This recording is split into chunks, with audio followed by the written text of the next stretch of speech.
Mm, mm. Good evening, good evening, good evening. Come on in the room. Come on in the room. Come on in the room. I'm excited to be here with you on another Write Your Worth Wednesday. Yes, yes, yes. Today is Write Your Worth Wednesday, and I am streaming live. I am streaming live on YouTube, on my business page, and in my Books to Business and Beyond group. And you want to hang around for the tea that I am dishing out. Let me see if I can get rid of that sound. So come on in and get this tea. You hear me? You dig? That's what Snoop Dogg will say. You dig? You dig? Come on in and get this tea. We got some tea. By the way, talking about tea, I got some tea right here. So, because I want to make you a part of my tea, hey there, let me know who is watching. Drop your name in the chat because I could see you because it's coming up that just says Facebook user. So, I want to honor you, acknowledge you. So, drop your name. So, because I want you to get into this tea that I'm drinking, I got to drop something in there so that you can mesh with my tea. So, I got some date syrup right here. So, all right, I'm pretending you the date, right? You the date syrup. So I'm just gonna squeeze a little drop of date syrup in my tea, and I'm going to mix it and stir it, right? So guess what, guys? Guess what? You are now a part of this tea, all right? So we in this together. We talking about the tea. All right. So my topic today is you never have time to write. So many people say, I don't have time to write, or I don't have the motivation to write, or I can't find the time to sit and write. You know that ain't true. I don't care what you do, that is not true. You cannot tell me that you can't find time in a week to set aside 2 hours to write. Don't tell me you can't do that. Why? Because there is 24 hours in a day. There is 1,440 minutes in a day. And there is 86,640 seconds in a day. So guess what? I know you can find some time. And that's just one day. Multiply that by 7, it is 100 and something thousand seconds and something thousands of minutes in a week. You can take out 2 hours out of that week to write. But I know sometimes the motivation is not there. So I'm here today to spill the tea. Let me take a sip and continue, right? Ooh, I got the tea bag thing in my mouth, right? So this is Kenya Tea Boy. It's amazing. All right, so let's talk about this. Let's talk about how to write when you are most creative. A lot of times when people don't write or can't find the motivation to write is because they have not determined when they are most creative. So I'm going to give you 8 steps today, right? This is the tea. I'm going to give you 8 steps that will help you to find your most creative or identify your most creative time and how you can get creative to start writing that book, that journal, that blog, that story, that, whatever it is, right? The power of the pen. So, number one is identify your peak creative time. So, what do I mean by that? Well, you know how sometimes you hear people say, I am most alert and creative early in the morning, right? That's me. I can wake up 4 a.m. and between 4 and 8, I can get so many things knocked out. Hey, Amy, nice to see you, sister. I can get so many things knocked out, right? Between 4 a.m. and 8 a.m. It's like I'm a machine, right? It slows down afternoon, right? And then some people, they are not morning people. They will not, they grouchy, they grumbling, they don't want to wake up, don't want to open their eyes, they don't want to talk, they don't want to smile, they just don't, they can't be bothered, right? But they love the evening time, right? You have some people that just dominate the night space, right? And is very creative during the night. So find when you are most creative. Is it early morning? Is it midday when you get that extra oomph? Or is it in the evening when everybody else has gone to bed and you are up, right? Because you woke up late in the morning because you're not a morning person. So identify when you feel the best. Identify the time of the day that you are in peak performance, and everybody has their time, right? And once you identify that, then you just know that this is the time I need to set aside to write. So whether it's early morning, whether it's afternoon, or whether it's evening, if you can identify your peak performance time, you've got it. That's when you have got to write, right? So on whichever day you decide to write, make sure it's during those peak times. And then you want to prioritize your writing during those times. That's number one. Identify your peak creative time. Number two, minimize distractions. Minimize distractions. You want to know how to get most creative to start writing that book? Minimize distraction. Create like a favorable writing environment, right? Find a quiet space. Find what goes for you. Focus, limited interruptions. Turn off your television. Turn off the music if that disturbs you, right? Get out. You may even have to get out of your house. You may have to go into the bathroom. You may have to go into the basement. You may have to go into your car, but minimize distractions so that you can focus. Because when you are alert and your mind is open and you feel creative without distraction, if you pick up that pen, man, it's going. If you pick up that computer, or if you decide to talk your book into a microphone, you will find that the creative juices start to flow, right? And it allows you to focus and minimize distraction. Now, on the flip side of that, me, Joan T. Randall, here's the thing about me. I have to write early morning, 3, 4, 5 a.m. That's when I am at my peak performance, right? However, if music or TV or radio is playing, I am distracted. But if I put headphones on and put music in on my phone and connect it to my headphones and have the music in my ear, I can write for like 7 hours straight. That is so strange, right? I can't write when the music is playing outside, but if it's in my ear, in my headphones, I am in a zone, right? So find what triggers you the most to get you creative. Number three, establish a ritual. So develop a ritual that signals that the start of your writing session start now. So what is it? Are you going to pray? Are you going to light a candle? Are you going to do some, some chants, whatever it is? Are you going to breathe, do some deep breathing exercises? Are you going to do a little yoga before you start? Do you have to sit on the floor? What is it that gets you into this ritual of writing, right? So establish a ritual. Sometimes it's mindfulness exercise, right? Deep breathing and just clearing your mind and thinking of writing, thinking of the pen, thinking of the subject matter, right? So establish a ritual. Number four, find inspiration. What inspires you to write, right? So surround yourself with inspiration that fuels your creativity.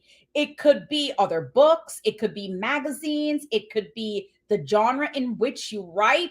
Some people write nonfiction, some people write fiction, some people write spiritual books, some people write devotionals, some people write workbook, whatever it is. Surround yourself with other books and things that fuel that creativity. It may even be a podcast. It may be listening to a message. It may be listening to songs, right? So find inspiration that fuels that creativity. Sometimes it's artwork. Have you ever walked into a museum or go online and see incredible artwork and you just stop and stare? And as you stare at it, it's like your mind is reflecting on things that you would have not normally reflect on, but it inspires your mind to move and think and breathe and get creative, right? So find inspiration and fresh perspectives that surround you. Number 5, embrace free writing. So here's the thing. Everybody wants to just be serious when they start writing.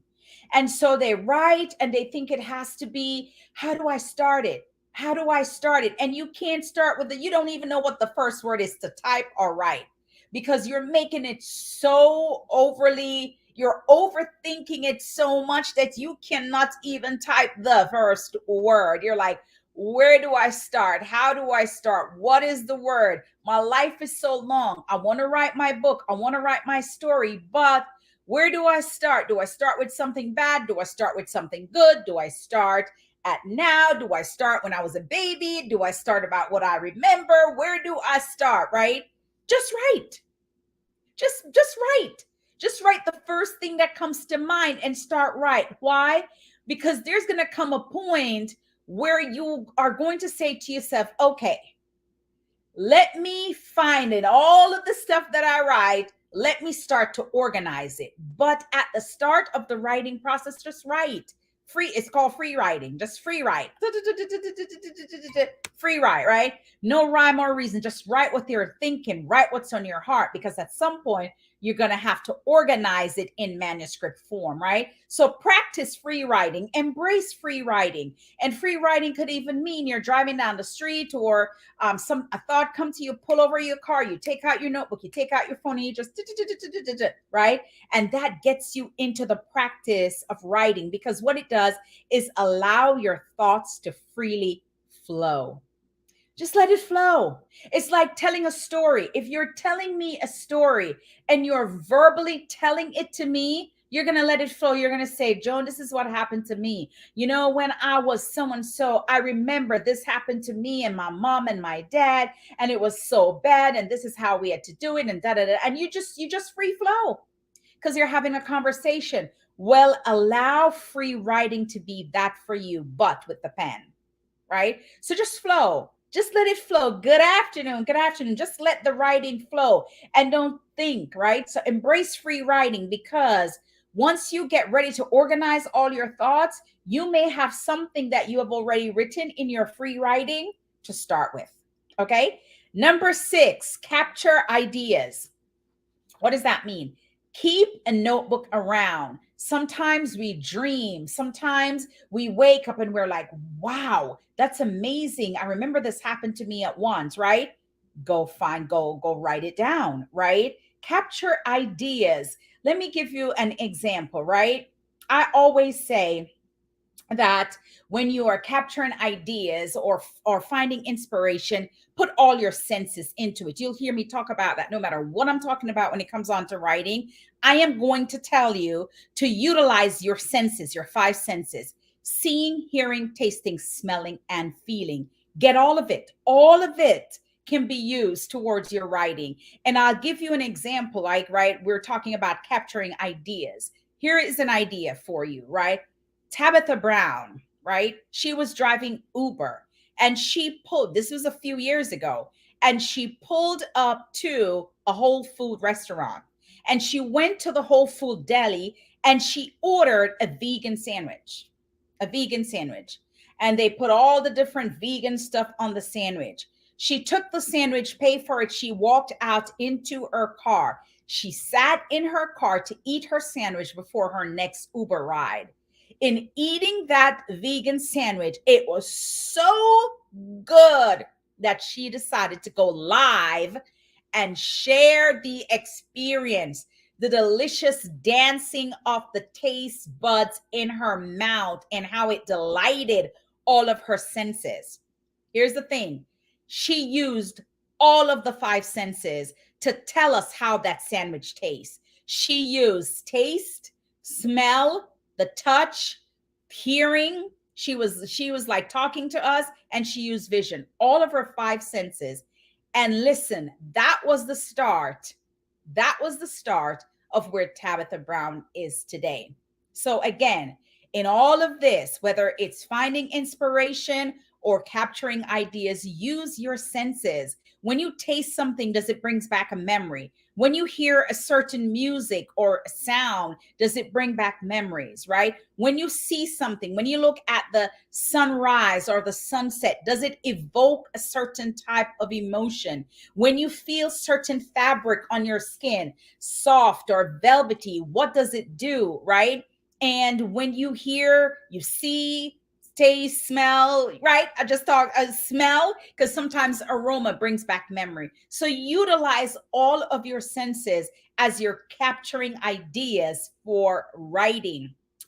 Anything that sparks your imagination, anything that sparks interesting observations, anything that sparks your imagination, that is how you get into the creative space for writing, right? Number 7, remember, I'm giving you 8 points. Number 7, and I'm going to repeat them for those of you that just joined me. Number 7, create a positive writing environment, right? So surround yourself with inspiring and motivating things. I talked about the candle already. I talked about the music. I talked about sounds, right? Sometimes it's those waterfalls, right? I had one of those in my house, and you plug it in and you put the water, and it was just, and I would just sit there and watch it because it was just so mesmerizing, right?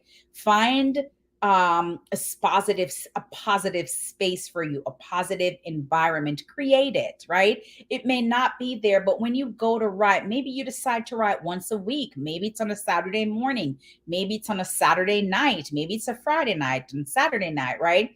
Where are you going to write, and how are you going to create this positive writing environment, right? Is it going to be fragrance? Is it going to be incense? Is it going to be candles? Is it going to be the waterfalls? Is it going to be some flowers? But create an environment that gets you in the mood to be creative, and then make it comfortable, right? You can't write, I don't know about me, but I can't write in clutter. If the place is a mess, I cannot write there. Sometimes when I'm writing, I will literally go to a hotel and rent a room for the weekend and write. I will do that.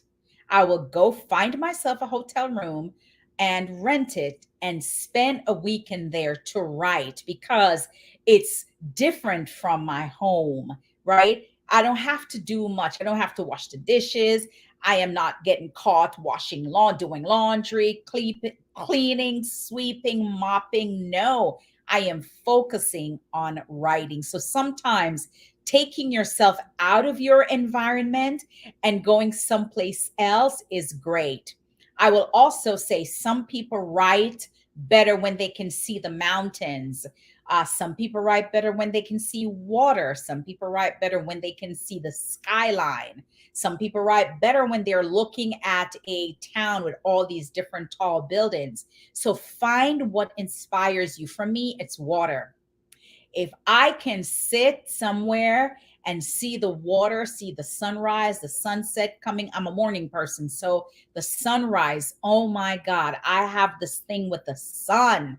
Like when it's rising, I can stare right into the sun. It doesn't hurt my eyes. I can stare right into it, and I love it. And it inspires creativity in me. So those are the times that if I want to get creative, if I'm writing a program for a class, if I'm writing things for a workshop, if I'm writing a book, if I'm doing anything like that, it's early morning, it's quiet time, and I have to see water, right? And then last but not least, number 8, experiment with different writing techniques. So try different writing techniques, right? To stimulate your creativity. You can experiment with brainstorming, mind mapping, and visualizing and writing prompts. There's 4 things, right? So, what is brainstorming? Brainstorming is just, all right, I want to write this book, and all the elements of the book, I'm just going to brainstorm, and I'm just going to brainstorm bullet points. Dum, dum, dum, dum. I'm writing all the bullet points from my brainstorming idea. For example, if I'm writing a devotional and it's a devotional about faith, right? So I'm going to write the different elements of faith, right? Belief, mindset, never being afraid, lack of fear, right? And so I have these pillars that surrounds the whole thing about me writing about faith. And so when I do that, that's brainstorming. Or I can mind map. I can literally draw a map, right? Draw certain in a circle, or yeah, draw a circle and do different maybe a plus in the circle. Now I have 4 boxes. In the 4 boxes, one is the hook, one of the boxes the body, one of the boxes the resolution, one of the box is the conclusion. So now I'm just mind mapping everything that's in my mind, and I'm going to just put it in those boxes so that when I start the writing, I understand what goes into what area, what category, what pillar during the writing process. Or you can use visualization exercises where you're visualizing things that you know you need to get into the book. And you may even speak it through the phone, speak it through the phone, or writing prompts where you're getting prompts, certain words prompt certain things, right, that you're writing. So those are some things that you can do to experiment with writing techniques, right? Overall, you have the time to write, right? You can find the time. You just have to be able to do this when you are most creative. So I'm going to go back over the 8 things that you can do with writing to write when you're most creative, because that's the most important thing. Even before you plan what you're going to write, the most important thing is understanding what time of the day you are most creative. So here are the 8 things to prompt to write when you're most creative. Number 1, identify your peak creative time. Is it morning? Is it afternoon? Is it night? Once you identify that, that's when you focused your time on writing. Number 2, minimizing distraction. Create a favorable writing environment, minimize distractions, right? So that you can write and not be distracted. Establishing a ritual. Again, establishing a ritual that signals the start of your writing. It could be making a cup of tea, like how I have it right now, or it could be listening to music, or it could be breathing, mindfulness exercises, right? Number 4, find inspiration. Surround yourself with inspiration that fuels creativity. Read books about the genre you're writing in. Visual art, again, listening to music, engaging in activities, exposing yourself to different perspective. Number 5, embrace free writing. Just write as it comes to you. Just write, right? Number 6, capturing ideas, using all of your senses, smelling, tasting, hearing, feeling, seeing, right? Using all of your senses to capture ideas, in observation, in how it feels when you smell something, when you hear something, when you see something, when you taste it, what does it invoke inside of you, right? Create a positive work environment. Get rid of the clutter, right? And the unorganized mess. Or take yourself to a hotel or a getaway or to the beach or to the mountains so that you can write. And then last but not least, experiment with different writing techniques, right? So brainstorming, mind mapping, visualization exercises, or writing prompts. And there you have it. 8 tips to help you write when you are most creative. So I hope that helped you. And as I am getting ready to wrap this up, I want to just remind you to follow me on YouTube. If you are not, go to Victorious You Press on YouTube and follow us. Click the notification bell, follow us, subscribe to our channel, because all of these content will be living in YouTube. And don't forget that the Power of the Pen Retreat is coming up November 2nd through the 4th here in Charlotte, North Carolina. Just go to thepowerofthepen.live and you can read all the details, get your tickets. It's going to be a fantastic time. That's all I have for you today on Write Your Worth Wednesday. Thank you for having tea with me. Jump in next week as we will explore a different topic about writing. God bless you, and I'll see you soon.